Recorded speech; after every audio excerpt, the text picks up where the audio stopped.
Hello all, welcome back to victory exams academy. இந்த வீடியோவில் நம்ம ஜியாகிரஃபியோட ஃபர்ஸ்ட் கிளாஸஸ் பார்க்க போகிறோம். ஸோ ஃபர்ஸ்ட் பார்த்தீங்க அப்படின்னா ஜியாகிரஃபி அப்படிங்கிறதுல உங்களுக்கு டிஎன்பிஎஸ்சி குரூப் 4ல் உங்களுக்கு 5 கொஷின்ஸ் கேட்குறாங்க. ஸோ நிறைய பேர் ஜியாகிரஃபியை ரொம்ப டிஃபிகல்ட்டாக ஃபீல் பண்ணுறீங்க. ஸோ 5 கொஷின் தானே, ஸோ அது நம்ம பிக்கப்பில் போட்டு ஆப்ஷன்ஸ் ஏதோ சூஸ் த ஒன்ல போட்டுக்கலாம். ஸோ அதுக்கு எதுக்கு இவ்வளோ கஷ்டப்படணும், ஃப்ரம் 6 to 10th இவ்வளோ கஷ்டப்பட்டு அந்த லெசன்ஸை படிக்கணுமா அப்படின்னு சொல்லி நிறைய பேர் ஜியாகிரஃபி அப்படிங்கிறத ஒரு கன்சிடரே பண்ணாமல் இருக்கீங்க. ஆனால் அந்த 5 மார்க் அப்படிங்கிறது நம்மளோட மெயின், அதாவது கம்யூனல் ரேங்க்ல எவ்வளோ முக்கியம் அப்படிங்கிறது எல்லாருக்குமே, டிஎன்பிஎஸ்சி படிக்கிற ஆஸ்பிரன்ஸ் எல்லாருக்குமே ரொம்ப தெரிஞ்ச விஷயம். ஸோ அந்த யூனிட்டை நம்ம எப்படி அப்ரோச் பண்ணுறது, ஸோ ஜியாகிரஃபியை ஃபஸ்ட் நம்ம எப்படி படிக்கிறது அப்படின்னா, ஃபர்ஸ்ட் நீங்கள் 6லேருந்து போகாமல் 10th ஸோ அதிகப்படியான கொஷின்ஸ் நம்மளுக்கு 10th 9th 8th இதுல இருந்து தான் இந்த 4 கொஷின்ஸ் கவர் 5 கொஷின்ஸ் கவர் ஆக வாய்ப்பு இருக்கு. அதுலேயுமே நம்மளுக்கு ஜியாகிரஃபியில் கரண்ட் அஃபேர்ஸும் வரதுக்கு ஒரு சான்ஸ் இருக்கு. ஸோ இப்போ ஒரு கொஷின் கரண்ட் அஃபேர்ஸ் கண்டிப்பாக வரும். அது போக மீதி இருக்கக்கூடிய 4 கொஷின்ஸும் நம்மளுக்கு ஃப்ரம் ஹையர் கிளாஸஸ்ல இருந்தால் கேட்க வாய்ப்பு இருக்கு. ஸோ 8 9 10 ஸோ அதை மட்டுமே நம்ம டீட்டெயில்டாக ஃபோக்கஸ் பண்ணோம் அப்படின்னா அந்த 4யுமே நம்ம தரவா மார்க் நம்ம அடிச்சிடலாம். ஸோ இன்னைக்கு நம்ம பார்க்கக்கூடியது ஸோ இந்த ஹேண்ட் ரிட்டன் நோட்ஸ். ஸோ இப்போ ஜியாகிரஃபியோட ஹேண்ட் ரிட்டன் நோட்ஸ் உங்களுக்கு இந்த நோட்ஸ் கையில் இருந்துட்டாலே போதுமா இருக்கும். ஸோ உங்களுக்கு ஃபுல்லாக A to Z geography from 6 to 10th உங்களுக்கு என்னென்ன எல்லா டாபிக்ஸுமே உங்களுக்கு இதுக்குள்ளேயே கவர் ஆயிரும். ஸோ இன்னைக்கு நம்ம பார்க்கக்கூடியதும் இந்த ஹேண்ட் ரிட்டன் நோட்ஸோட வீடியோ கிளாஸஸ் நம்மளோட சேனலில் GS டெஸ்ட் பேட்ச் ரன் ஆகிட்டு இருக்கு. ஸோ அந்த பேட்ச்க்கான வீடியோ கிளாஸஸ் நம்ம எடுத்துட்டு இருக்கோம். ஸோ அந்த கிளாஸஸ்க்கு பார்த்தீங்க அப்படின்னா நீங்கள் ஜாயின் பண்ணனா உங்களுக்கு ஹிஸ்ட்ரியோட ஹேண்ட் ரிட்டன் நோட்ஸ் இதே போல் உங்களுக்கு கொடுத்துருவோம். அதே போல் பார்த்தீங்க அப்படின்னா உங்களுக்கு டெஸ்ட் கொஷின்ஸ், வீடியோ கிளாஸஸ், அதே போல் உங்களுக்கு ரிவிஷன் நோட்ஸும் உங்களுக்கு ஃப்ரீயாகவே வந்துடும். ஸோ இது எல்லாமே நம்மளோட பேட்ச்ல GSோட டெஸ்ட் பேட்ச்ல உங்களுக்கு நாங்கள் இந்த 100 daysல சிலபஸை கம்ப்ளீட்டும் பண்ண வச்சுட்டு உங்களுக்கு மெட்டீரியல்ஸும் ப்ரொவைட் பண்ணிடுவோம். ஸோ அடுத்து பார்த்தீங்க அப்படின்னா ஸோ இந்த ஜியாகிரஃபியோட நோட்ஸ் உங்களுக்கு ஃபுல்லாகவே ஃப்ரம் 6 to 10th வரைக்கும். ஸோ இந்த ஹேண்ட் ரிட்டன் நோட்ஸ் உங்களுக்கு இப்போ சேல்ஸும் போயிட்டு இருக்கு. ஸோ ஜியாகிரஃபியை பொறுத்த வரைக்கும் இந்த நோட்ஸ் உங்கள் கையில் இருந்தாலே ஃப்ரம் பாருங்க உங்களுக்கு எவ்வளோ ஈஸியாக புக்கில் இருக்கக்கூடிய எல்லா பாயிண்ட்ஸுமே உங்களுக்கு அப்படியே கேட்டகரைஸ் பண்ணி உங்களுக்கு ஈஸியாகவே கொடுத்துருக்கோம். ஸோ படிக்கிறது அப்படிங்கிறது ரொம்ப ஈஸி. அதே போல் பார்த்தீங்க அப்படின்னா உங்களுக்கு இது இருந்துச்சுனாலே ஸோ ஈஸியாக நம்ம என்ன பாயிண்ட்ஸ் எதுக்கு கீழே என்ன வருது அப்படிங்கிற எந்த ஒரு கன்ஃபியூஷனுமே இல்லாமல் நம்ம ஈஸியாக எல்லாத்தையுமே நம்ம ரிவைஸ் பண்ணி முடிச்சிடலாம். ரிவிஷன் பாயிண்ட் ஆஃப் வியூவில் இந்த நோட்ஸ் உங்களுக்கு ரொம்ப ஹெல்ப்ஃபுல்லாக இருக்கும். சரி, இப்போ நீங்கள் இன்றைக்கி நம்ம ஃபஸ்ட் வீடியோ கிளாஸஸ்க்குள்ளே போகலாம். ஸோ ஜியாகிரஃபியோட ஃபஸ்ட் கிளாஸ் நம்ம 10th 6th லெசன் பார்க்க போகிறோம். எதுக்காக இந்த லெசன் ஃபஸ்ட் எடுக்கிறோம் அப்படின்னா, நம்மளுக்கு ஜியாகிரஃபி சிலபஸில் ஃபர்ஸ்ட் கொடுத்துருக்கக்கூடிய டாபிக் அப்படின்னு பார்த்தோம்னா புவியின் அமைவிடம். அப்போ புவி அப்படின்னா நம்மளோட பூமி அப்படின்னு சொல்லுவோம். அந்த பூமியோட அமைவிடம் எங்கே இருக்குது அப்படிங்கிறதுல ஃபஸ்ட்டு நம்ம பார்க்கக்கூடியது, நம்ம ஃபர்ஸ்ட் இந்தியாவின் அமைவிடம் எங்க இருக்கு அதையும் பார்க்கணும். அதே போல நம்மளோட தமிழ்நாட்டின் அமைவிடம் எங்க இருக்கு, ஸோ அது மட்டும் இல்லாம இயற்கை அமைவுகள் என்னென்னலாம் இருக்கு நம்மளோட தமிழ்நாட்டில் அப்படிங்கறத ஃபர்ஸ்ட் பார்க்க போறோம். ஸோ இன்னைக்கு நம்ம ஃபர்ஸ்ட் தமிழ்நாட்டின் இயற்கை பிரிவுகள், இது உங்களுக்கு எந்த ஸ்டாண்டர்ட்ல கவர் ஆகுது அப்படின்னு பாத்தீங்கன்னா 10th 6th லெசன்ல உங்களுக்கு கவர் ஆகுது. So 10th standard geography 6th lesson TNPSC group 4 and group 2க்கு யூனிட் 2 ஜியாகிரபியோட வீடியோ கிளாஸஸ் நம்ம இதுல பார்த்துட்டு வரோம். சரி, வித்தவுட் எனி டிலே நம்ம டைரக்டாவே வீடியோக்குள்ள போயிடுவோம். தமிழ்நாட்டின் இயற்கை பிரிவுகள். ஸோ ஃபர்ஸ்ட் 1956 மாநில மறுசீரமைப்பு சட்டம். இது ரொம்ப முக்கியமான சட்டம். மாநில மறுசீரமைப்பு சட்டம் 1956. இதன்படி என்ன பண்ணாங்க அப்படின்னா, மாநில எல்லைகளை ஏற்கனவே இருந்ததுக்கு மேல எக்ஸ்டெண்ட் பண்ணவும் செஞ்சுக்கலாம், குறைக்கவும் செஞ்சுக்கலாம். எந்த ஆல்ட்ரேஷன்ஸ் இருந்தாலும் அது இந்த மாநில மறுசீரமைப்பு சட்டத்துல நம்ம மேற்கொண்டுக்கலாம் அப்படிங்கிறது தான் இந்த சட்டம். இந்தியாவில் மொத்தம் 28 மாநிலங்கள் இருக்கு. தமிழ்நாடு இந்தியாவின் தென்பகுதியில இருக்கக்கூடிய ஒரு இடமா தென்படுது. அதோட நிலப்பரப்பு, தமிழ்நாட்டின் நிலப்பரப்பு பாத்தீங்கன்னா 8 டிகிரி 4 மினிட் வட அச்சமும், அதே போல 13 டிகிரி 35 மினிட் வட அச்சம் வரை. இப்ப வட அச்சம் எதுல இருந்து எது வரைக்கும் அப்படின்னு கொஸ்டின் கேட்க வாய்ப்பு இருக்கு. அப்ப 8 டிகிரி 4 மினிட்டும் 13 டிகிரி 35 மினிட்டும் நம்ம சொல்லலாம் வட அச்சத்துக்கு. அடுத்து பாத்தீங்க அப்படின்னா கிழக்கு தீர்க்கம், கிழக்கு தீர்க்க ரேகையில கிழக்கு தீர்க்கம் இப்ப வடக்குல பாத்துட்டோம். அடுத்து கிழக்குல எதுல இருந்து எது வரைக்கும் இருக்கு அப்படின்னா 76 டிகிரி 18 மினிட்டும் 80 டிகிரி 28 மினிட் கிழக்கு தீர்க்கம் வரை இந்த நிலப்பரப்பு இருக்கு அப்படின்னு சொல்றாங்க. அடுத்து தமிழ்நாட்டின் கடைக்கோடி பகுதி, எதெல்லாம் தமிழ்நாட்டோட எட்ஜுன்னு சொல்றோம். அப்ப அந்த 4 முனையில வடக்குல பாத்தீங்கன்னா பழவேற்காடு இருக்கு, கிழக்குல கோடியக்கரை இருக்கு, மேற்குல ஆனைமலை இருக்கு, அதே போல தெற்குல குமரி முனை இருக்கு. இதுதான் தமிழ்நாட்டோட சுத்தி இருக்கக்கூடிய கோடி முனைகள் அப்படின்னு சொல்லக்கூடியது. தமிழ்நாட்டின் பரப்பளவு பாத்தீங்கன்னா உங்களுக்கு 1,30,058 சதுர கிலோமீட்டர் இருக்கு. தமிழ்நாடு இந்தியாவிலேயே 11வது மாநிலம் என்ன மாநிலம் அப்படின்னு பார்த்தீங்கன்னா பரப்பளவு அதிகமாக இருக்கக்கூடிய மாநிலமாக இருக்குது. அப்போ 11th biggest state in India அப்படின்னு பார்த்தா தமிழ்நாடு நம்ம சொல்லலாம். அப்போ இந்திய பரப்பளவில் எத்தனை சதவீதம் தமிழ்நாடு ஆக்குபை பண்ணியிருக்கு அப்படின்னு பார்த்தோம்னா 4% தமிழ்நாடு ஆக்குபை பண்ணியிருக்கு. தமிழ்நாட்டையும் இலங்கையும் பிரிக்கக்கூடியது. அப்போ தமிழ்நாடு இலங்கை நம்மளுக்கு அது தெரியும். ஸோ அதை ரெண்டையும் பிரிக்கிறது எது அப்படின்னு பார்த்தா மன்னார் வளைகுடா மற்றும் பாக் நீர் சந்திகள் வந்து இந்த ரெண்டும் தமிழ்நாடு மற்றும் இலங்கையை பிரிக்கக்கூடிய ஒரு நீர்ச்சந்தியாக அமைகிறது. குஜராத் மற்றும் ஆந்திராவுக்கு அடுத்தபடியாக தமிழ்நாடு 6.9 கிலோமீட்டர் நீளமுள்ள இந்தியாவின் 3வது நீளமான கடற்கரையை கொண்டுள்ளது. அப்போ முதல் 2 எதுன்னு பார்த்துக்கோங்க.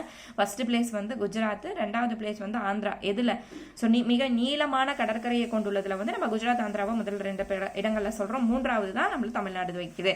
அடுத்து தமிழ்நாட்டின் எல்லைகள் அப்படின்னு இது வந்து பாத்தீங்கன்னா கடைக்கோடி பகுதிகள், அந்த எட்ஜில் இருக்கக்கூடிய பகுதிகளை நம்ம சொன்னோம். இந்த தமிழ்நாட்டின் முனைகள் அப்படின்னு சொன்னா வடக்கே ஆந்திர பிரதேசம், அதே போல கிழக்கு வந்து வங்காள விரிகுடா, தெற்குல வந்து இந்திய பெருங்கடல், மேற்குல வந்து கேரளா. இதுதான் தமிழ்நாட்டின் எல்லைகளாக திகழ்கிறது. மொத்தம் வந்து தமிழ்நாட்டை இனிஷியலா பிரிக்கும் போது அதுல இருந்த மாவட்டங்கள் மொத்தம் 13 தான் வந்து இருந்துச்சு. இப்போதான் அந்த மாவட்டங்கள் வந்து நம்மளுக்கு லேட்டரா தமிழ்நாட்டுல மாவட்டங்களை வந்து எக்ஸ்டெண்ட் பண்ணியிருக்காங்க. அடுத்து தமிழ்நாடு இதுவும் நம்மளுக்கு கொஸ்டின் கேட்க வாய்ப்பு இருக்கு. ஸோ மொத்தம் எத்தனை இருக்குங்கிறது இல்லாம கடைசியா எந்த மாவட்டம் வந்து ஆட் பண்ணப்பட்டுச்சு, எந்த மாவட்டம் இப்போ வந்து இன்னும் பிரிக்கப்படாம, அதாவது அந்த மசோதா வந்திருக்கும் ஆனா இன்னும் அது வந்து நிறைவேற்றப்படாம இருக்கக்கூடிய மாவட்டங்கள் என்னென்ன அப்படிங்கிறது கரண்ட் அஃபேர்ஸ்ல கேட்க வாய்ப்பு இருக்கு. அது செக் பண்ணிக்கோங்க.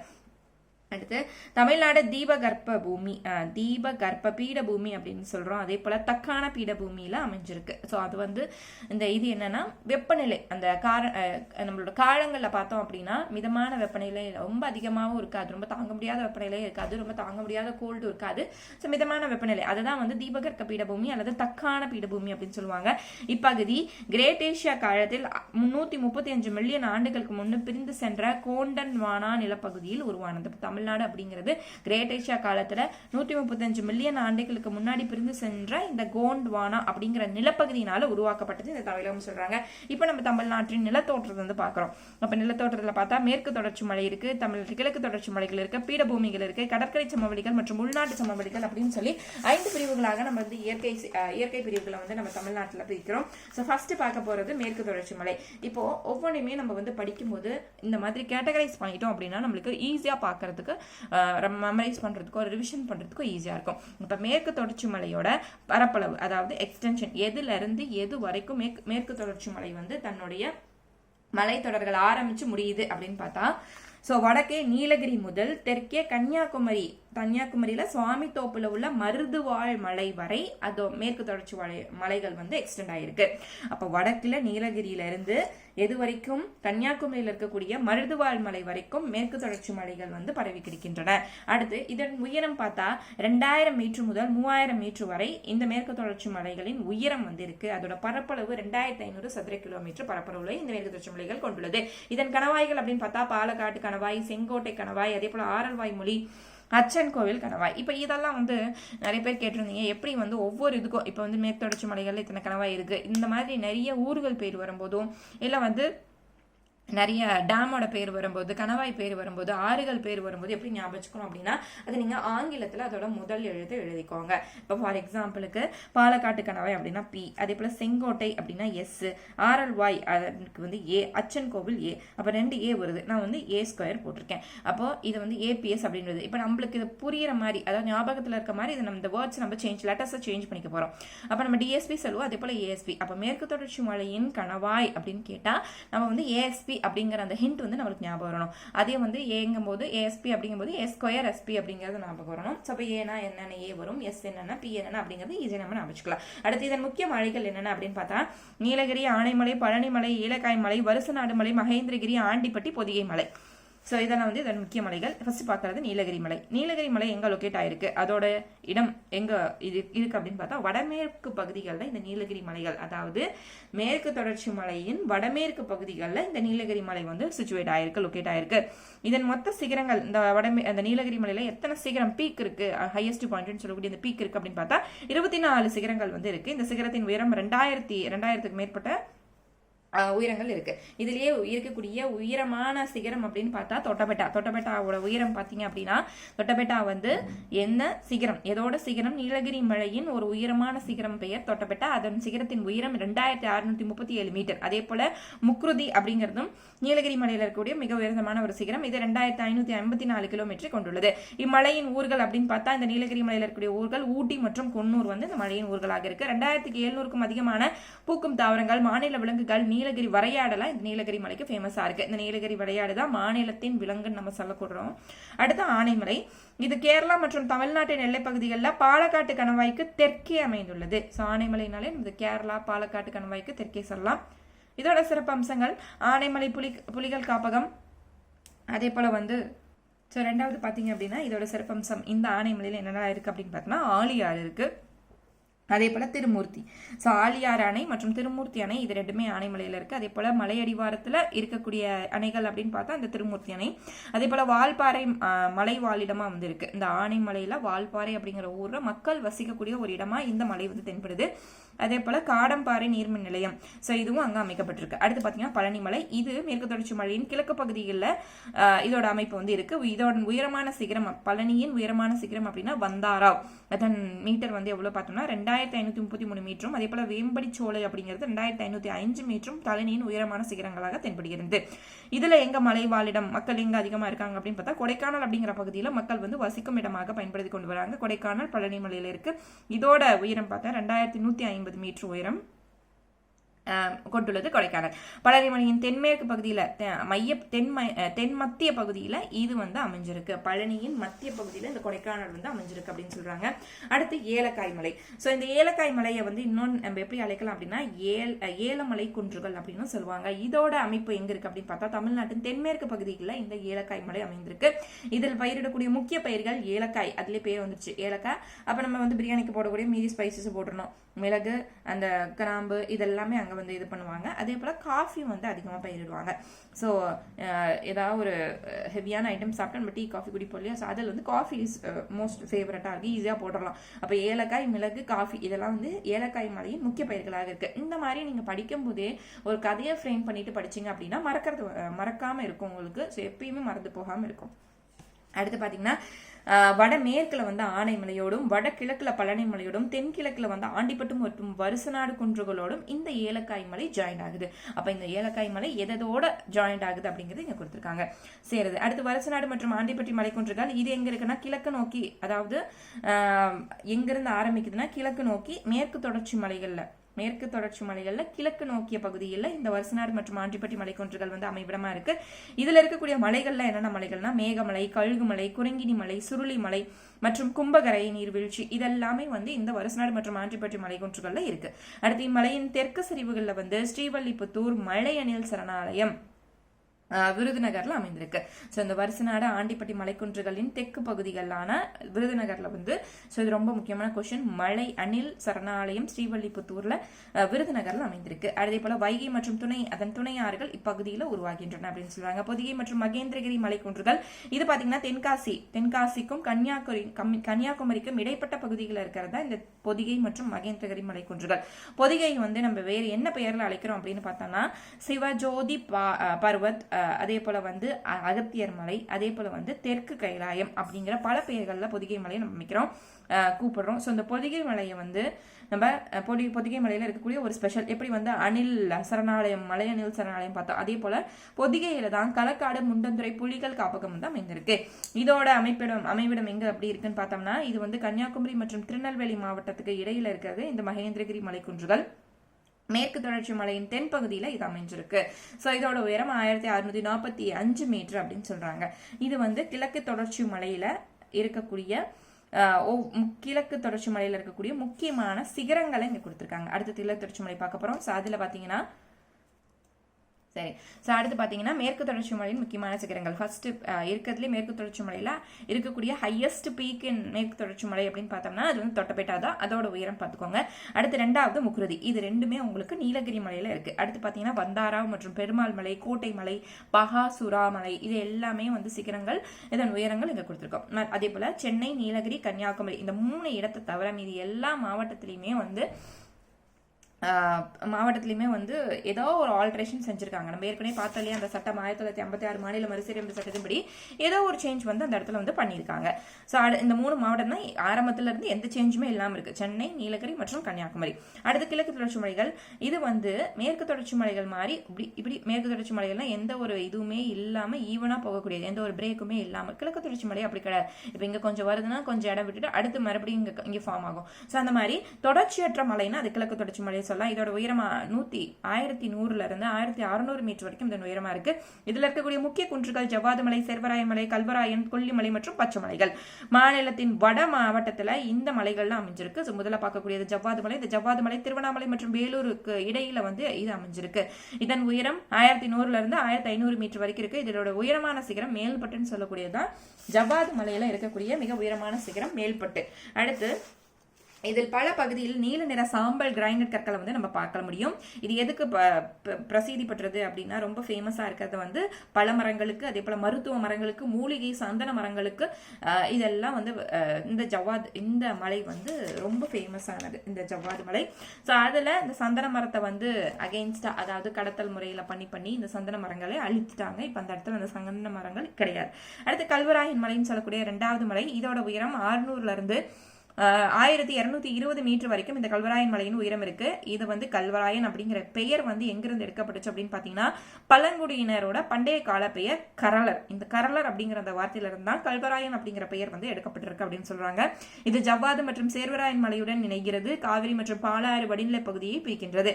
இந்த கல்வராயன் மலையில தான் இந்த காவிரி மற்றும் பாலாறு வடிநிலை பகுதிகள் வந்து பிரிஞ்சு செல்கிறது அப்படின்னு சொல்றாங்க. அடுத்து 3வது சேர்வராயன் மலை. இதன் உயரம் 1200 இருந்து 1620 மீட்டர் வரைக்கும் இந்த சேர்வராயன் மலையின் உயரம் இருக்கிறது.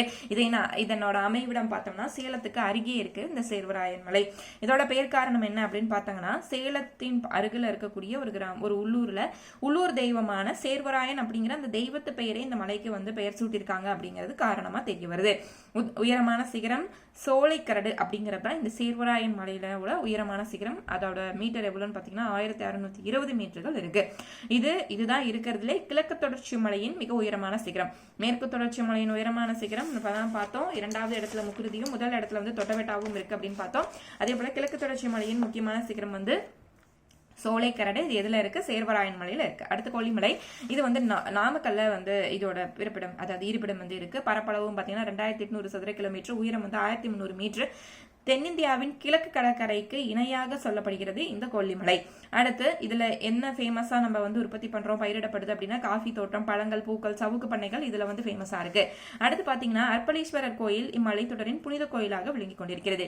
பச்சை மலை அப்படின்னு சொல்லக்கூடிய அடுத்த மலை. இதோட இருப்பிடம் பார்த்தா திருச்சி, பெரம்பலூர், சேலம் இதுல இருந்த இந்த ஊர்கள்ல இருந்த ஒரு குன்று தொடர் அப்படின்னு சொல்லலாம். இந்த ஊர்கள் அமைந்த குன்று தொடர் தான் பச்சை மலை அப்படின்னு சொல்லலாம். பச்சை அப்படிங்கிறது பசுமை, அதாவது பசுமை தாவரங்களை குறிக்கக்கூடியதான் பச்சை. அப்போ இந்த மலை வந்து எப்பவுமே வந்து பச்சை பசையல்னே இருக்கும். ஸோ பசுமை மாறா காடுகள் இருக்கக்கூடிய இடம். அதனால இது வந்து பச்சை மலை அப்படிங்கிற பெயர் பெற்றுச்சு. ஃபேமஸ். இதுல என்ன ஃபேமஸ் அப்படின்னா பலாப்பழம்.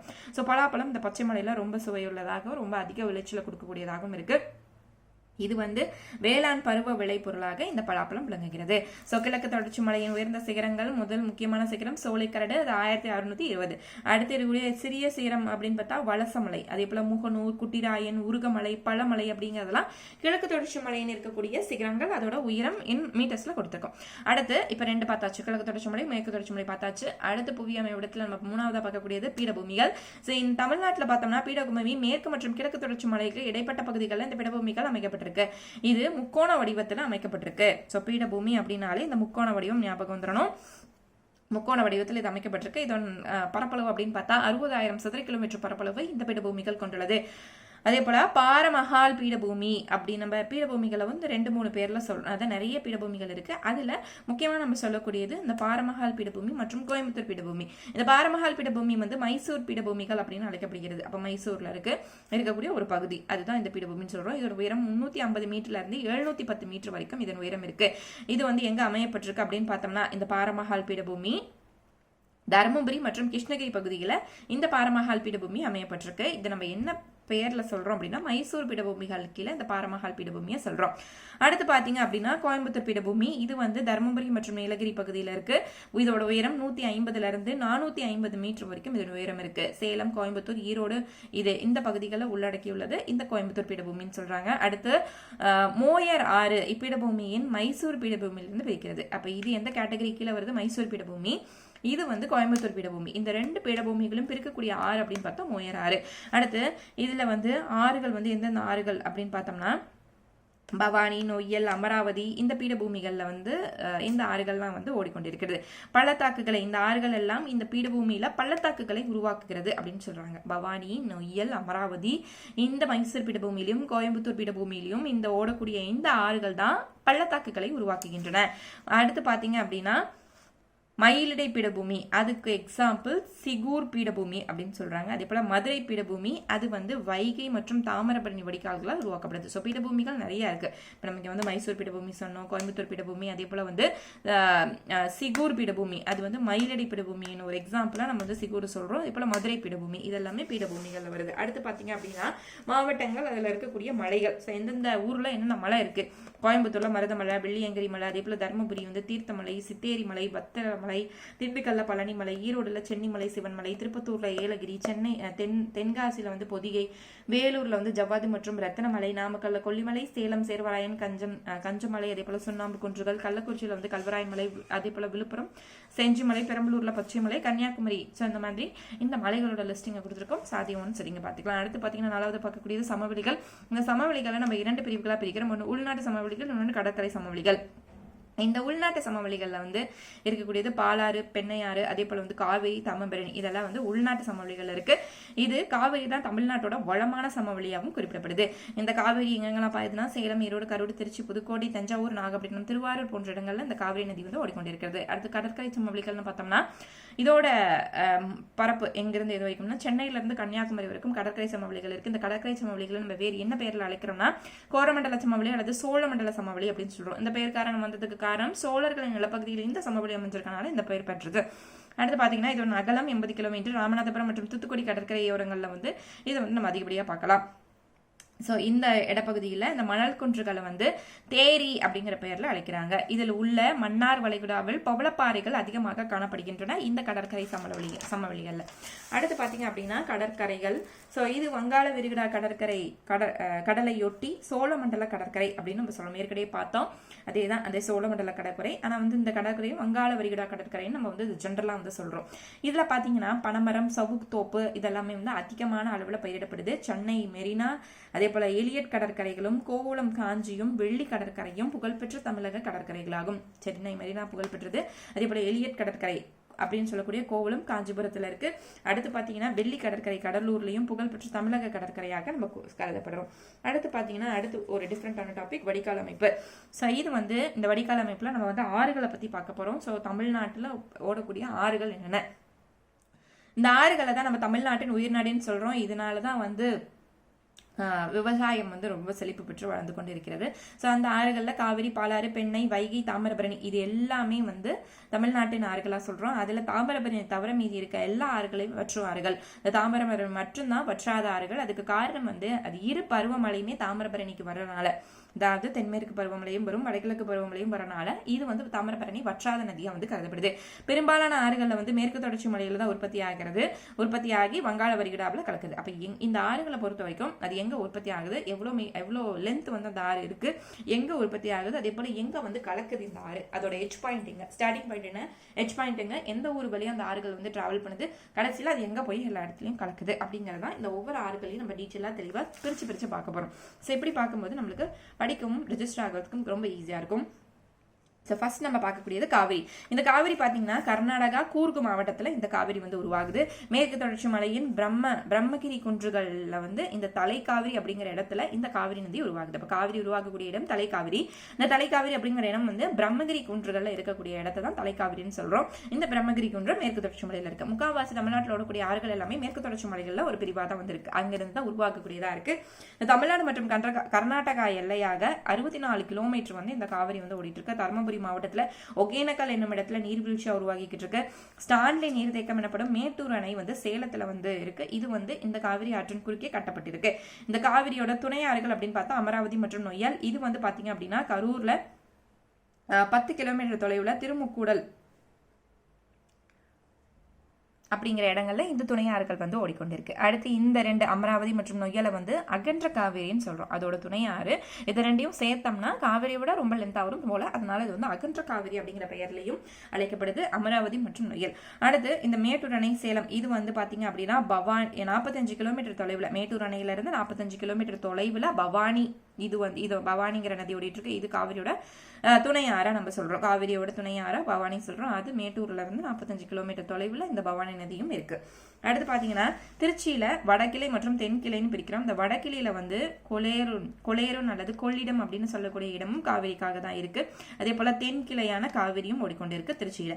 சோ இது ரெண்டுமே ஸ்ரீரங்கத்தீவை உருவாக்குகிறது அப்படின்னு சொல்றாங்க. இந்த கொள்ளிடம் மற்றும் காவிரி திருச்சியில இருக்கக்கூடிய அந்த காவிரிகள் வந்து ஸ்ரீரங்கத்தீவை உருவாக்குகிறது அப்படின்னு சொல்றாங்க. கிராண்ட் அணைக்கட்டு என்று சொல்லப்படும் கொள்ளணை, அந்த கல்லணையை தான் வந்து நம்ம என்னன்னு சொல்றோம். சோ அது கொலேருன்ங்கிறதும் கொள்ளிடத்தோட வேறு பெயர், கொள்ளிடத்தின் வேறு பெயர் கொலேருன். கல்லணை வந்து நம்ம வேறு பெயர்ல என்ன நினைக்கிறோம்னா கிராண்ட் அணைக்கட் அப்படிங்கிற பெயர்ல நினைக்கிறோம். இது காவிரி குறுக்கே கட்டப்பட்டிருக்கு. காவிரி டெல்டா கிளை ஆறுகளாக உள்ளடக்கி உள்ளது. இவ்வளை பின்னதான் தென்னிந்தியாவின் தோட்டம் சொல்றோம். சோ காவிரி டெல்டா அப்படின்னு சொல்லக்கூடியது. சோ காவிரியில பல கிளையாறுகள் இருக்கு, பல கிளைகள் இருக்கு. சோ அந்த எல்லாத்தையும் சேர்க்கும் போது நம்ம வந்து என்னன்னு சொல்றோம், அதுதான் தென்னிந்தியாவின் தோட்டம்னு சொல்றோம். இதனாலதான் தென்னிந்தியா வந்து செழிப்பா இருக்கிறதுக்கு ஒரு முக்கிய காரணமா இருக்கு, முக்கிய ஆறாவும் இருக்கு. அடுத்து பாத்தீங்கன்னா பாலாறு, இதோட அமைப்பு அப்படின்னு பார்த்தா இது கர்நாடகா கோலார் மாவட்டத்துல உருவாகிறது. அது வந்து தலக்கவரா அப்படிங்கிற அந்த கிராமத்துல கர்நாடக மாநிலத்துல உருவாகக்கூடிய இடம் பாலாறு, உருவாகக்கூடிய ஒரு ஆறு அப்படின்னு பார்த்தா பாலாறு. இதன் பரப்பளவு இதோட பரப்பளவு 17,871 சதுர கிலோமீட்டரும். தமிழ்நாட்டில் மொத்தம் 57% இந்த பாலாறு கவர் ஆயிருக்கு. இதோட துணையாறுகள் பொன்னி, கவுண்டினியா, அதே போல வந்து மலாட்டாறு, செய்யாறு மற்றும் கிளியாறு இந்த பாலாறோட துணையாறுகளா இருக்கு. இந்த பாலாறின் மொத்த நீளம் 348 கிலோமீட்டர். தமிழ்நாட்டில் 222 கிலோமீட்டர் பரப்பளவுல இது பரவி இருக்கு. வேலூர் காஞ்சிபுரம் வழியாக கூவந்தூருக்கு அருகே வந்து வங்காள விரிகுடால கிடக்குது. அப்ப எங்க ஆரம்பிக்குது, கர்நாடகால எங்க கலக்குது, வேலூர் மற்றும் காஞ்சிபுரம் வழியா போய் கூவந்தூர் அருகே இருக்கக்கூடிய வங்காள விரிகுடால இது கலக்குது. அடுத்து தென்பெண்ணையாறு மற்றும் தென் பெருணையாறு அப்படின்னு சொல்றோம். இதோட இருப்பிடம் அப்படின்னு பார்த்தா கிழக்கு கர்நாடகா நந்தி துர்கா மலைகள்ல இது வந்து உருவாகிறது. இதன் பரப்பளவு 16,000 சதுர கிலோமீட்டரும். 77% தமிழ்நாட்டில் பரப்பளவாகவும் கொண்டுள்ளது. கிட்டத்தட்ட 247 கிலோமீட்டர் இதோட பரப்பளவா இருக்கு. இதன் துணையாறுகள் அப்படின்னு பார்த்தா கெடிலம், அது வந்து கடலூர்லயும், பெண்ணையாறு புதுச்சேரியிலையும் இருக்கு. இதுதான் வந்து துணையாறுகள். திருக்கோவிலூர் அணைக்கட்டுக்கு அருகே இந்த 2 ஆறுகளும் பிரிகிறது அப்படின்னு சொல்றாங்க. அதே போல வந்து சின்னாறு மார்க்கண்ட் நதி அப்படிங்கிறது வாணியாறு, பாம்பே. ஸோ இது எல்லாமே வந்து இந்த தென்பெண்ணையோட கிளையாறுகள், துணையாறுகள்னு சொல்றாங்க. சின்னாறு, மார்க்கண்ட நதி, வாணியாறு, அதே போல பாம்பா அப்படிங்கிற ஆறுகள் இதோட துணையாறுகளா இருக்கு. இவ்வாற்றின் குறுக்கே கிருஷ்ணகிரி சாத்தனூர் நீர்த்தேக்கம் உருவாக்கப்பட்டிருக்கு. இது வாணியாறு மற்றும் பாம்பா இந்த நதிகளுக்கு இடையே, ஆறுகளுக்கு இடையே கிருஷ்ணகிரி மற்றும் சாத்தனூர் நீர்த்தேக்கம் உருவாக்கப்பட்டிருக்கு. அடுத்து பாத்தீங்கன்னா வைகை, இது மதுரை, சிவகங்கை, ராமநாதபுரம் மாவட்டத்துல வந்து இருப்பிடமா கொண்டிருக்கு. அங்க வந்து பாஞ்சிட்டு ஓடிக்கிட்டு இருக்கு. இது வந்து எங்க உருவாகுது அப்படின்னு பார்த்தோம்னா வருசநாடு குன்றுகள்ல கிழக்கு சரிவுல வந்து இந்த வைகை நதி உருவாகுது. இதோட பரப்பளவு 7,741 சதுர கிலோமீட்டர், மொத்த நீளம் 258 கிலோமீட்டரா இருக்கு. ராமநாதபுரம் அருகில் இருக்கக்கூடிய பாக்கு நீச்சந்தில இது வந்து கலக்குது. அடுத்து தாமிரபரணி, இது வந்து செம்மண் துகள்களால செந்நிற தோற்றத்துல காணப்படுது அப்படின்னு சொல்றாங்க. தாமிரபரணி ஆறே ஒரு செந்நிறமா தான் இருக்கும். அதுக்கு காரணம் செம்மண் துகள்கள் அப்படின்னு சொல்றாங்க. தாமிரபரணி அப்படிங்கிற பெயர் வந்து தாமிரம் மற்றும் உருணி அப்படிங்கிற இந்த 2 பெயர்ல இருந்து எடுக்கப்பட்டிருக்கு. இது எங்க உருவாகுது அப்படின்னு பார்த்தீங்கன்னா பொதிகை மலை முகட்டுல இருந்து உருவாகுது. சோ இது வந்து இருப்பிடம் எங்கெங்கெல்லாம் வந்து இது வந்து ஓடிட்டு இருக்கு அப்படின்னு பார்த்தா திருநெல்வேலி, தூத்துக்குடி, புன்னைக்காயலூர் அருகே வங்காள விரிகுடாவில் கலக்குது. அப்ப ஆரம்பிக்கிற பாயிண்ட் நம்ம பார்த்தோம், பொதிகை மலையில உருவாகுது. பொதிகையில உருவாகி எங்க கலக்குது அப்படின்னு பார்த்தோம் அப்படின்னா வங்கக்கடல்ல வந்து கலக்குது. எது வழியா, புன்னைக்காயலூர் வழியா வந்து வங்கக்கடல்ல கலக்குது. துணையாறுகள் அப்படின்னு பார்த்தா சேர்வலாறு, மணிமுத்தாறு, கடனா நதி, அதே போல பச்சையாறு, சிற்றாறு, ராமந்தி இதெல்லாம் வந்து இதோட துணையாறுகளா இருக்கு. தென்னிந்தியாவில் இருக்கக்கூடிய வற்றாத நதிகள் மிக முக்கியமான நதியில் தாமிரபரணி ஒன்றா இருக்குது. அடுத்து பார்த்தீங்கன்னா தருமபுரியில் என்னென்ன மாதிரியான ஃபால்ஸ் வந்து இருக்குது. தருமபுரியில் ஒகேனக்கல் இருக்குது. திருநெல்வேலி வந்து கல்யாண தீர்த்தம், அதே போல் தென்காசி, குற்றாலம், தேனி, கும்பகரை மற்றும் சுருளி, நாமக்கல், ஆகாய கங்கை, நீலகிரி வந்து பைக்காரா, அதே போல் வந்து சேலம், கிள்ளியூர், விருதுநகரில் வந்து ஐயனார், ஸோ கோயம்புத்தூர் மற்றும் கோயம்புத்தூரில் பார்த்தீங்கன்னா வைதேகி, சிறுவாணி, குற்றாலம், திருப்பூரில் வந்து திருமூர்த்தி, மதுரை குட்டலாம்பட்டி, அதே போல் வந்து கன்னியாகுமரியில் வந்து உலக்கை மற்றும் வட்டப்பாறை, அதே போல காளிகேசம் போன்ற நீர்வீழ்ச்சிகள் வந்து இருக்கு இந்த மாவட்டங்கள்ல. அந்த டேபிளேஷன்ஸ் ரொம்ப முக்கியம், அதையும் பார்த்துக்கணும். அடுத்து வந்து காலநிலைகள். கடகரேகை இந்தியாவில் வந்து 2 பிரிவா வந்து இந்தியாவை வந்து பிரிக்குது கடகரேகை. இந்த தமிழ்நாட்டில் கடகரேகை வந்து தெற்கேயும் பூமத்திரேகைக்கு அருகாமையிலும் அமைந்திருக்கு. தமிழ்நாடோட எங்க அமைஞ்சிருக்கு அப்படின்னு பார்த்தா கடகரேகைக்கு தெற்கே வந்து தமிழ்நாடு வந்து அமைஞ்சிருக்கு. பூமத்திரேகைக்கு ரொம்ப பக்கத்துல தமிழ்நாடு அமைஞ்சிருக்கு. தமிழ்நாடு கிழக்கு கடற்கரை பகுதி எப்பயுமே வெப்பமண்டல காலநிலையா இருக்கும். மேற்கு பகுதி வந்து மலைப்பாங்கனான காலநிலை இருக்கும். அதே போல மையப்பகுதி வந்து அதிக வெப்பநிலையும் அண்ட் வறண்ட காலநிலையும் இருக்கும். இப்போ தமிழ்நாட்டில் குளிர்காலம் அப்படின்னு சொல்லக்கூடியது ஜனவரியிலேருந்து பிப்ரவரி இருக்கும். கோடை காலம் வந்து மார்ச் டு மே, தென்மேற்கு பருவக்காற்று ஜூன் டு செப்டம்பர், வடகிழக்கு பருவக்காற்று அக்டோபர் டு டிசம்பர். இப்போ குளிர்காலம் அப்படிங்கிறது வந்து குளிர்காலம் அப்படிங்கும்போது ஒரு பாயிண்ட் நல்லா வச்சுக்கணும். செங்குத்தான கதிர்கள் சூரியனோடது எப்போ வந்து செங்குத்தா டைரக்டா வந்து நம்மளோட நிலத்தின் மேல படுதோ, சூரியனோட கதிர்கள் வந்து செங்குத்தா எப்போ நம்ம மேல படுதோ அது வந்து அப்போ அந்த இடத்துல வந்து வெப்பமண்டலமா இருக்கும். ஸோ கோடை காலமா இருக்கும். இதே சரிந்தோ சாய்வான கதிர்கள் சூரியனோட கதிர்கள் நம்ம மேலப்படும் போது அந்த இடத்துல ஒரு குளிர் காற்று இருக்கும்.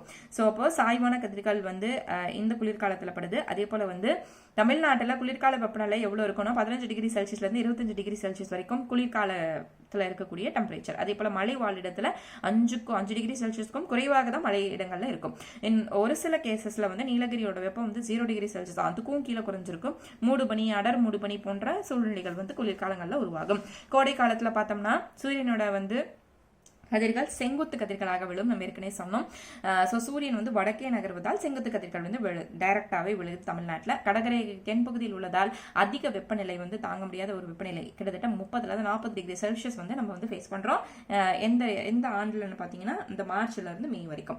அடுத்து தமிழ்நாடு தென்பகுதி முன் பருவமழை. அப்போ அந்த இடத்துல வந்து அப்பப்போ வந்து மாஞ்சாரல் இல்லை வந்து வெப்பச்சலனம் அப்படிங்கிற ஒரு சில மழைகள் வந்து பெய்வதற்கு வாய்ப்பு இருக்கு இந்த கோடை காலங்களில். அடுத்து தென்மேற்கு பருவக்காற்று. ஸோ இது காற்றழுத்தம் மற்றும் இந்திய பெருங்கடலில் உருவாகிறது.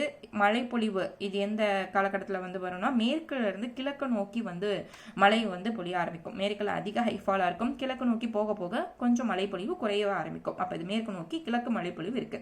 கோயம்புத்தூர்ல 50 சென்டிமீட்டர் மழை பதிவாகும். இதுதான் வந்து ஹையஸ்ட் மழை பெய்யக்கூடிய இடமா இருக்கு இந்த தென்மேற்கு பருவக்காற்றுல. கன்னியாகுமரி, திருநெல்வேலி, தென்காசி, நீலகிரி போன்ற மாவட்டங்களில் 50-100 சென்டிமீட்டருக்கு மழை பொழிவு இருக்கிறது. அடுத்து வடகிழக்கு பருவக்காற்று காலம். மத்திய ஆசியா மற்றும் வட இந்தியாவில் வந்து அழுத்தம் வந்து அதிகமாக இருக்கனால இது வந்து வடகிழக்கு பருவக்காற்று வந்து மத்திய ஆசியாவுக்கும் வட இந்தியாவுக்கும் அதிகமா இருக்கு. சூரியனோட கடகரேகையில இருந்து மகர ரேகைக்கு வந்து செல்வதால அந்த காலநிலை வந்து மாற்றம் அடைகிறது அப்படின்னு சொல்றாங்க. ஸோ வட இந்தியால வங்கக்கடல் நோக்கி காற்று வீசுகிறது. ஸோ அப்போ கொரியாலிஸ் விசை, அந்த விசையின் காரணமாக வடக்கு திசையில இந்த காற்று வீசப்பட்டு மாற்றப்படுகிறது. அப்ப இதை வந்து நம்ம என்னன்னு சொல்றோம்னா பின்னடையும் பருவக்காற்று அப்படின்னு சொல்றோம். அப்ப இந்த காற்றுப்படி தமிழ்நாடு 48% ரெயின்ஃபாலும், கடற்கரை ஓரங்கள் 60%, உள்ள இருக்கக்கூடிய மாவட்டங்கள் 40-50% மழை பொழிவும் இது வந்து பெறுது. வெப்பமண்டல சூறாவளிகள் தமிழ்நாட்டு கிழக்கு கடற்கரையில 100-200 சென்டி, இது வந்து சூறாவளி காரணமாகவும் நிறைய மழை வந்து வரும் இல்லையா. ஸோ அப்போ வந்து 100-200 சென்டிமீட்டர் அதிகமாக மழை பொழியக்கூடிய டைம்லாம் எப்போ அப்படின்னா இந்த சூறாவளி உருவாகக்கூடிய டைம்ல. அப்போ வடகிழக்குனாலேயோ தென்மேற்குனாலேயோ நம்மளுக்கு கிடைக்கக்கூடிய மழைப்பொழிவுனா 40-50 தான் சென்ட்ரல், அதாவது மையப்பகுதிகளில், தமிழ்நாடு மையப்பகுதிகளில். ஸோ அப்போ அதிகமாக மழைப்பொழிவு வந்து இந்த சூறாவளிகள்னால 100-200 சென்டிமீட்டர் வரைக்கும் மழை பொழிவு வந்து பதிவாகிறது. அதே போல மத்திய மற்றும் வடமேற்கு தமிழகத்தில் வந்து 50-100 சென்டிமீட்டர் வந்து பதிவாகிறது. இந்தியா வந்து 3rd largest highest rainfall region, வந்து அதிக மழை பொழியக்கூடிய இடம் இந்தியாவில் 3வது பெரிய இடம் அப்படின்னா அது வந்து வால்பாறை அருகில் இருக்கக்கூடிய சின்ன கல்லார் அப்படிங்கிற இடத்துல தான் வந்து பதிவாகுது. இது இந்தியாவிலே 3வது அதிக மழை பொழியக்கூடிய இடமா வந்து இருக்கு. இந்தியாவிலே 3வது. அடுத்து தமிழ்நாட்டின் மண் வளங்கள் 5 பிரிவா நம்ம பிரிக்கிறோம். ஸோ என்னென்ன மண் வளங்கள் நமக்கு தெரியும்? வண்டல் மண், கரிசல் மண், செம்மண், சுழலை மண், அதே போல உலர் மண். ஸோ இது வந்து ஒவ்வொரு மண்ணும் என்னென்ன, ஸோ எங்கெங்க இந்த மண்ணை வந்து நம்ம எப்படி பிரிச்சு படிக்கணும்னா, இந்த ஒவ்வொரு மண்ணும் எந்த ஆற்றுனால அந்த மண்ணோட துகள்கள் படி வைக்கப்படுகிறது, அதே போல அது இந்த மண் எந்த ரீஜன்ஸ்ல அதிகமா இருக்கு, எந்த பகுதிகளில் வந்து இந்த மண் உருவாகுது, இந்த மண்ணின் வேறு பெயர்கள்லாம் என்னென்ன. ஸோ இப்போ கரிசல் மண்ணுக்கு வந்து ரேகூர் சாயில், ரீகர் மண் அப்படின்னு சொல்லுவாங்க. அதே போல வந்து பருத்தி மண் அப்படின்னு அந்த பருத்தி மண் சொல்லக்கூடிய காரணம் பருத்தி வந்து அங்கே அதிகமாக பயிரிடப்பட்டு ஒரு வாணிகத்துக்கு ஏற்ற ஒரு இதாக இருக்கு. அதே போல வந்து செம்மண் 3ல் 2 பங்கு தமிழ்நாட்டில் அதிகமாக இருக்கக்கூடிய மண் அது செம்மண் தான். அதே போல சரளை மண்ணும் இருக்கு. சரளை மண் வந்து அதிகமாக நீலகிரி மலையில அதிகமாக நம்ம வந்து பார்க்கலாம். அதே போல உவர் மண். ஸோ இது வந்து இந்த உவர் மண் அதிகமாக இந்த சுனாமியின் தாக்கத்தினால டிசம்பர் 24, 2004 வந்து சுனாமியின் தாக்கத்தினால இந்த உவர் மண் வந்து அதிகமாக வந்து காணப்படுது. அடுத்தது இந்த மண்ணுக்கு நம்ம இந்த மண் வந்து ஒரு திருப்பி புதுப்பிக்க முடியாத வளம். அது ஒன்ஸ் அழிஞ்சிருச்சு அப்படின்னா திருப்பி நம்ம அந்த மண் வந்து காற்று மாதிரியோ இல்லை தண்ணீர் மாதிரியோ நம்ம புதுப்பிக்க முடியாது. ஸோ இட்ஸ் நான் ரெனியூவபிள் ரிசோர்சஸ். அப்படி இருக்கக்கூடிய இந்த மண்ணை வந்து நம்ம நிறைய விஷயங்கள்னால அந்த மண்ணை டேமேஜ் பண்ணுறோம். மண் அரிப்பு வருது. ஸோ அதுக்கான முக்கிய காரணம் என்ன அப்படின்னா, காடுகள் அழிப்பறனாலையும் அதிக மேய்ச்சல் விடுறனாலையும் நகரமயமாக்குறதுனாலையும் அதிக மழைப்பொழிவு மண் அரிப்புக்கு வந்து ஒரு சில காரணங்களாக இருக்குது. 1988 தேசிய வன கொள்கையின்படி 3ல் 1 பங்கு காடுகளால் வந்து ஒரு நாடு வந்து சூழ்ந்திருக்க வேண்டும் அப்படிங்கிறது அந்த கொள்கை. 1989 தேசிய வன கொள்கை. தமிழ்நாட்டின் மொத்த பரப்பளவு 26.419 சதுர கிலோமீட்டர்ல. அதே போல இந்திய காடுகள் வந்து தமிழ்நாட்டில் மொத்த பங்களிப்பு வந்து 2.99%. அப்ப காடுகள் மட்டும் தமிழ்நாட்டில் எவ்வளவு இருக்கு அப்படின்னு பார்த்தா இவ்வளவு இருக்கு. அதோட பெர்சன்டேஜ் கணக்குல நம்ம இந்தியாவில் பார்த்தா 20% வந்து இந்தியாவில் வந்து காடுகள் வந்து இருக்கு அப்படிங்கறத சொல்லியிருக்காங்க. அடுத்து பாத்தீங்க அப்படின்னா காடுகளின் வகைகள். ஸோ என்னென்ன வகைகள்? வெப்பமண்டல பசுமை மாறா காடுகள் இருக்கு, மித வெப்பமண்டல காடுகள் இருக்கு, வெப்பமண்டல இலையுதிர் காடுகள் இருக்கு, மாங்குரூவ் காடுகள், வெப்பமண்டல முட்புதர்கள், இதெல்லாமே வந்து காடுகளின் வகையா நம்ம பேசப்படுறோம். பசுமை மாறா காடுகள்னா எப்பயுமே வந்து அந்த பசுமை வந்து மெயின்டைன் ஆகிட்டே இருக்கும். மழை வந்து எப்போ பாரு பெஞ்சிட்டே இருக்கும். அதனால பசுமை மாறா காடுகள் வந்து அந்த இடத்துல இருக்கும். ஸோ இது வந்து காலநிலை, இதோட காலநிலை ஒவ்வொரு காடுகளோட டெம்பரேச்சர் வந்து எப்படி இருக்கும் அப்படின்னா, உப அயன மண்டல காலநிலை வந்து இங்க வந்து நிலவிட்டு இருக்கு. ஸோ இங்க என்னென்ன மாதிரியான மரங்கள் வளருதுன்னா, ஜாமுன், பலா, அயனி, அதே போல கிராஃப் மிட்டல் அந்த போன்ற மலைகள்லாம் வளருது. இது எந்த மாதிரியான பசுமை மாறா காடுகள் எந்த ஊர்கள்ல இருக்கு? திருநெல்வேலி, கன்னியாகுமரி, நீலகிரி, கோயம்புத்தூர், மேற்கு தொடர்ச்சி மலையின் சரிவுகள்ல அதிகமா இந்த இது வந்து காணப்படுது. இதுல இருக்கக்கூடிய முக்கிய மலைப்பகுதிகள் அப்படின்னு பார்த்தா சேர்வராயன் மலை, கொல்லிமலை, பச்சைமலை, இதெல்லாமே வந்து இந்த மலைகள்லையும் இந்த மாதிரியான பசுமை மாறா சூழல் வந்து நிலவிக்கிட்டு இருக்கு.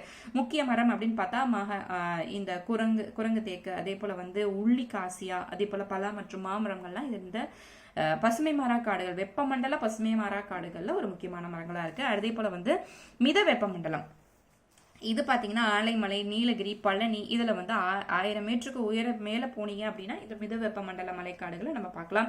இதை வந்து சோலை காடுகள் அப்படிங்கிற மற்றொரு பெயர்லேயே அழைக்கிறாங்க. நீலகிரி, சம்பா, வெள்ளை லெட்ஸா, அதே போல ரோஸ் ஆப்பிள் போன்ற மரங்கள் இங்க பயிரிடப்படுது. வெப்பமண்டல இலையுதிர் காடுகள், ஸோ இலை வந்து எப்பயுமே உதிர்ந்துகிட்டே இருக்கும்.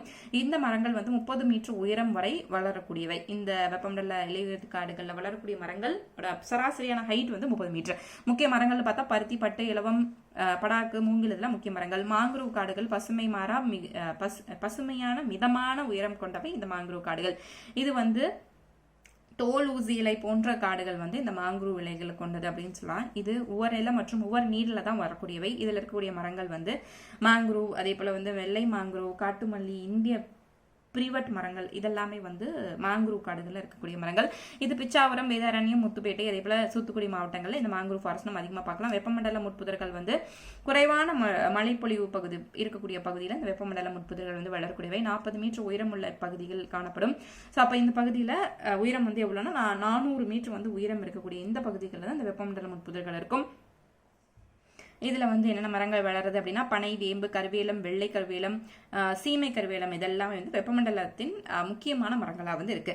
தமிழ்நாட்டில் அதிக காடுகள் கொண்ட மாவட்டம் அப்படின்னு பார்த்தா ஈரோடுல தான் அதிகமான காடுகள், கிட்டத்தட்ட எவ்வளவுன்னு பார்த்தீங்கன்னா 2295 பரப்பளவு வந்து கிலோமீட்டர் வந்து காடுகள் வந்து நிறைஞ்சிருக்கு. அதே போல கோயம்புத்தூர் 2வது, 3வது திண்டுக்கல் வந்து அதிகமான காடுகளை கொண்டிருக்கு. அடுத்து பாத்தீங்கன்னா வனவிலங்கு உயிர்கோள பெட்டகம் அப்படின்னு சொல்லக்கூடியது இந்தியாவில் உருவாக்கப்பட்டுச்சு. இதுல 3 பெட்டகங்கள் இந்தியாவில் சொல்றோம். நீலகிரி உயிர்கோள பெட்டகம், மன்னார் வளைகுடா உயிர்கோள பெட்டகம், அகத்தியர் மலை உயிர்கோள பெட்டகம். அடுத்து பாத்தீங்கன்னா பேரிடர்கள். UNDRR அப்படிங்கிற அபாய நோய் குறைப்பு அமைப்பு வந்து ஐக்கிய நாடுகள் சபையால உருவாக்கப்பட்டிருக்கு. ஸோ இதில் என்னென்ன பேரிடர்கள் வரலாம், நிலச்சரிவு, வெள்ளப்பெருக்கு, புயல்கள், வறட்சி, தீ விபத்து, சுனாமி, நில அதிர்வு, இதெல்லாமே முக்கிய பேரிடர்களாக இருக்குது. புயல் ஒவ்வொன்றுக்குமே ஒவ்வொன்று. இப்போ நிலச்சரிவு அப்படின்னா நீலகிரியில் அதிகமான நிலச்சரிவை நம்ம ஃபேஸ் பண்ணுறோம். செகண்ட் வந்து கொடைக்கானல் அதிகமான நிலச்சரிவு ஏற்படுது. வெள்ளப்பெருக்கு அப்படிங்கும் போதும் அது 2015 தமிழ்நாட்டில் வந்து வெள்ளப்பெருக்கு நம்ம வந்து பார்த்துருப்போம். அதே போல் புயல்கள், சுனாமி வேறு, வெள்ளப்பெருக்கு வேறு. புயல்கள் அப்படிங்கிறது வந்து அந்த புயல்கள் வரக்கூடிய நேரங்களில் தமிழ்நாடை வந்து 5 மண்டலங்களாக பிரிக்கிறோம். ஒன்று அதிகம், மிதமான, குறைந்த மற்றும் மிக குறைந்த அப்படின்னு இந்த புயல்கள் வரக்கூடிய போது மண்டலங்களை 5 மண்டலங்களாக இடங்கள் வந்து பிரிக்கிறோம். வறட்சி, ஸோ பருவமழையை நம்பி இருக்கக்கூடியது தான் தமிழகம். ஸோ அது இல்லை அப்படிங்கும்போது அந்த இடத்துல நம்மளுக்கு வறட்சி நிலவுது. தீ விபத்து இதெல்லாமே வந்து இலையுதிர் மற்றும் முட்புதர் காடுகளில் வந்து தீ விபத்து ஏற்படுது. பிகாஸ் வெப்பம் வந்து அதிகமாக இருக்கும்போது ஒன்றோடு ஒன்று உராயும் போது அந்த தீ விபத்து வந்து ஏற்படுறதுக்கான வாய்ப்பு இருக்குது.